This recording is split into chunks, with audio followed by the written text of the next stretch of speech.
الحين معي انجي اسمت اللي هي الاكزكتيف بروديوسر للعبه كيلزون، وايضا معاي روي بوسما هو الارت دايركتور. اوكي راح نسالهم عن لعبه كيلزون الجديده البلاي ستيشن 4. So the game looks stunning. Okay, it's very beautiful. We are used to this from the past Killzone games. Okay, but now it's next gen and it's even more impressive than before. And it's a launch title, I think, right? Yes, we will be there at day one when PlayStation 4 launches, so we're very proud to be a launch title. Okay. So what I really liked about Killzone 3 is the art direction, you know.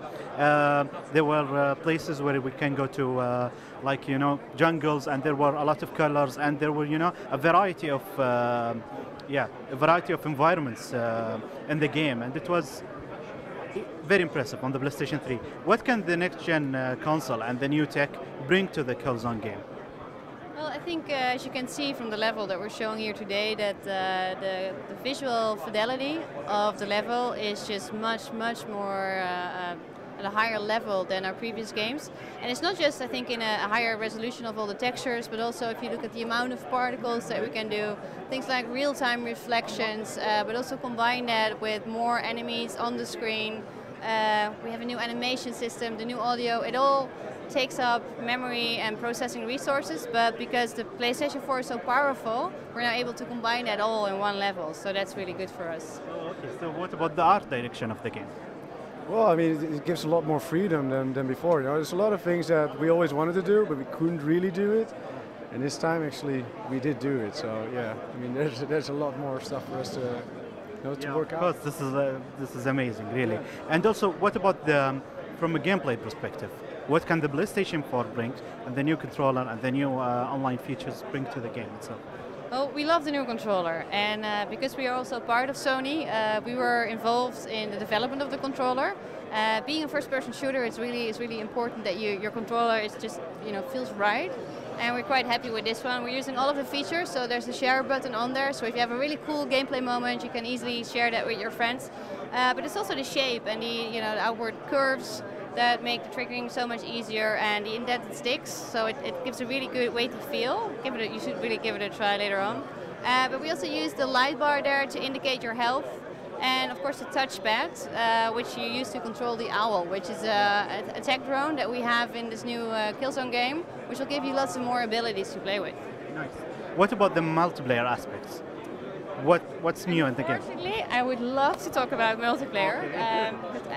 I think both of us are very excited about the multiplayer, but yeah, today, this week at E3, we're not talking about multiplayer yet. Later this year, stay tuned, we have lots of exciting details to share about the multiplayer. So maybe in 2 or 3 months? I cannot say. I can only say later this year. Okay, let's go back to the single player. What about the story of the game? What can we expect in Killzone Shadow Fall? I think the most interesting thing is how we pushed it all like 30 to 40 years further into the future. You know, we could reset a lot of the things, you know, because you know, we blew up the world in the last game of the bad guys. So you know what we did now is actually we went back to our Killzone 1 world, like Vector City, and what we did, we took both factions, put them together in one city. And I think, especially for our direction kind of view, you know, that's really great, because normally we had to switch between planets, and now we can just like, we can put them straight next to each other and show off all the differences, and I think that's a great thing about it. And yeah, further the story, not sure what I can tell about it further. What I like about it, it's a whole different type of conflict. So the previous Killzone games, it was always a full-out war, and now it's actually not a war. You have this Cold War in space, just like the Berlin Wall. There's these two groups of people, and they're separated by this wall. So it is peace, but it could go wrong at any given moment. And you will play a shadow marshal, so you're a special soldier, and your job is to make sure that the situation doesn't spiral out of control. So it's really a different, maybe a more intelligent story that we are telling in this game. Nice. Okay, so what are you telling people to? Those people who want to jump into the PlayStation 4 and start to play the next chapter of the Killzone, what would you say to them to get them very excited? Oh, that's a difficult question, actually. What I would like to say to them, do you want me to watch in the camera or to you? Yeah, sure. Yeah. Look at the camera. What I would like to say to the great people in Saudi Arabia is stay tuned for more news, and you can see our latest trailers on Killzone.com. We're going to be giving you many more details about our very cool multiplayer later this year. But for now, you're going to be able to see all of the footage that we've shown you here at E3 on our site.